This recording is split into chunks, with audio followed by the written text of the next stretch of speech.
Rich Dad, Poor Dad, Chapter 1 by Robert G. Kiyosaki।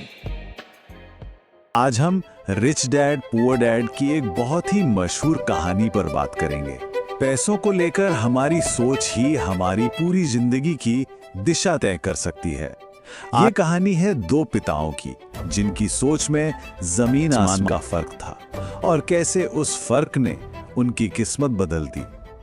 कहानी की शुरुआत होती है लेखक रॉबर्ट कियोसाकी की इस एक लाइन से। मेरे दो पिता थे, एक अमीर और एक गरीब। बस यही एक लाइन उस गहरे विरोधाभास की नींव रख देती है जिस पर यह पूरी किताब बनी है। तो कौन थे ये दो पिता? देखिए, एक पिता के पास पीएचडी की डिग्री थी, वो बहुत पढ़े लिखे थे, और दूसरे पिता ने तो 8वीं क्लास भी पूरी नहीं की थी। अब जरा सोचिए, आमतौर पर हम क्या उम्मीद करेंगे? शायद यही कि पढ़े लिखे पिता ज्यादा सफल होंगे। पर यहीं से कहानी में एक दिलचस्प मोड़ आता है।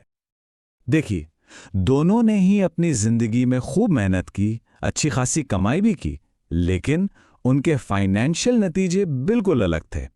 पीएचडी वाले पिता, जिन्हें पुअर डैड कहा गया, वो जिंदगी भर पैसों के लिए जूझते रहे, और वहीं 8वीं पास पिता यानी रिच डैड हवाई के सबसे अमीर लोगों में से एक बने और अपने परिवार के लिए करोड़ों की दौलत छोड़ गए। अब जब एक ही इंसान को दो बिल्कुल अलग अलग सलाहें मिल रही हों, तो ये एक बड़ी चुनौती भी है और एक मौका भी। लेखक के सामने भी यही था। वो चाहते तो किसी एक की बात मान सकते थे, लेकिन उन्होंने तीसरा रास्ता चुना, अपने लिए सोचने का। उन्होंने दोनों की बातों को परखा, तुलना की और फिर अपना रास्ता खुद बनाया। तो सवाल उठता है कि उनकी सलाह में इतना फर्क आखिर था क्यों? वजह थी पैसों को लेकर उनकी बुनियादी सोच, उनकी मान्यताएं। ये टकराव सिर्फ पैसे मैनेज करने के तरीकों का नहीं था, बल्कि पैसे को देखने के नजरिए का था। मिसाल के तौर पे, पुअर डैड का मानना था कि पैसे का लालच ही सारी बुराइयों की जड़ है। वहीं रिच डैड ठीक इसका उल्टा कहते थे कि पैसे की कमी सभी बुराइयों की जड़ है। सोच में कितना बड़ा फर्क है ना? पढ़ाई को लेकर भी दोनों के विचार बिल्कुल जुदा थे। पुअर डैड की सलाह थी, खूब पढ़ो ताकि एक अच्छी कंपनी में नौकरी मिले, यानी एक अच्छा कर्मचारी बनने पर जोर। दूसरी तरफ रिच डैड कहते थे, खूब पढ़ो ताकि एक अच्छी कंपनी खरीद सको, यानी एक मालिक बनने की मानसिकता। रिस्क को लेकर भी सोच एकदम अलग थी। पुअर डैड का मंत्र था, जोखिम से बचो, सेफ चलो, जबकि रिच डैड का कहना था कि जोखिम से भागो मत, उसे मैनेज करना सीखो। और यही वो सोच है जो अमीर लोगों को बाकियों से अलग करती है। और ये है इस किताब का सबसे चर्चित पॉइंट। पुअर डैड मानते थे कि हमारा घर हमारी सबसे बड़ी संपत्ति है, लेकिन रिच डैड का नजरिया चौंकाने वाला था। वो कहते थे कि मेरा घर एक देनदारी है, एक लायबिलिटी, क्योंकि संपत्ति वो है जो जेब में पैसा डाले और देनदारी वो है जो जेब से पैसा निकाले। ये एक बहुत ही पावरफुल उदाहरण है कि हमारा नजरिया हकीकत को कैसे बदलता है। एक पिता के लिए परिवार अमीर न बन पाने की वजह था, और दूसरे पिता के लिए वही परिवार अमीर बनने की सबसे बड़ी प्रेरणा। हालात एक जैसे, पर सोच बिल्कुल अलग। इन सभी बातों से लेखक ने जो सबसे बड़ा सबक सीखा, वो था हमारे शब्दों और सवालों की ताकत। कैसे बस भाषा में एक छोटा सा बदलाव हमारी पूरी फाइनेंशियल लाइफ को बदल सकता है। पुअर डैड अक्सर एक बात कहते थे, मैं ये नहीं खरीद सकता। रिच डैड के मुताबिक ये कहना दिमागी आलस की निशानी है। ये एक तरह से हार मान लेना है। इसके ठीक उलट रिच डैड हमेशा एक सवाल पूछने पर जोर देते थे, मैं इसे कैसे खरीद सकता हूं? ये छोटा सा बदलाव, ये सवाल दिमाग को सोचने पर, रास्ते तलाशने पर मजबूर कर देता है। तो देखिए फर्क कितना साफ है।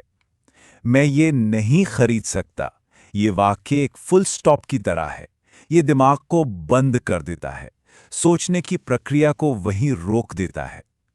जबकि मैं इसे कैसे खरीद सकता हूं, ये एक शुरुआत है। ये दिमाग के लिए एक चैलेंज है जो उसे काम पर लगा देता है। तो अब सोचिए, जब किसी के सामने दो इतने शक्तिशाली लेकिन बिल्कुल अलग-अलग रास्ते हों, तो फैसला लेना कितना मुश्किल होगा। लेखक को भी अपनी जिंदगी के एक बहुत ही अहम मोड़ पर यह चुनाव करना था, और उन्होंने ये फैसला लिया महज 9 साल की उम्र में। उन्होंने अपने पढ़े लिखे पिता की पारंपरिक सलाह की जगह अपने रिच डैड से पैसों के बारे में सीखना चुना। उन्होंने फाइनेंशियल एजुकेशन का वो रास्ता चुना जो ज्यादातर लोग नहीं चुनते। रॉबर्ट फ्रॉस्ट की ये मशहूर कविता उस फैसले की अहमियत को बहुत ही खूबसूरती से बताती है। एक ऐसा रास्ता चुनना जिस पर कम लोग चले हों, और उसी फैसले से जिंदगी में सारा फर्क पड़ता है। लेखक के साथ भी बिल्कुल यही हुआ। तो इस पूरी कहानी से, इस चुनाव से हम क्या सीखते हैं? असली दौलत की नींव क्या है? आखिर में हमें किस चीज पर फोकस करना चाहिए? और वो नींव है वित्तीय शिक्षा, यानी फाइनेंशियल एजुकेशन।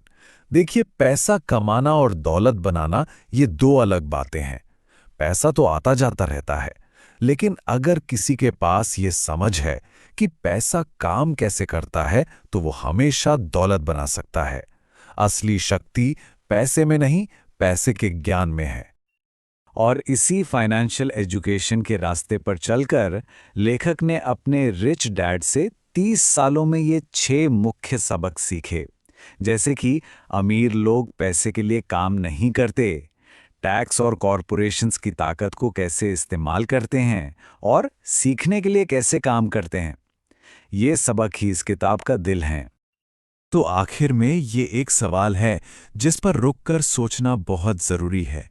हमारी अपनी सोच पैसों को लेकर, हमारी आदतें, वो किस पिता के विचारों से ज्यादा मिलती जुलती हैं, रिच डैड या पुअर डैड? इस सवाल का जवाब ही ये तय करता है कि हम किस वित्तीय रास्ते पर चल रहे हैं। तो किस पिता की सलाह पर चला जा रहा है?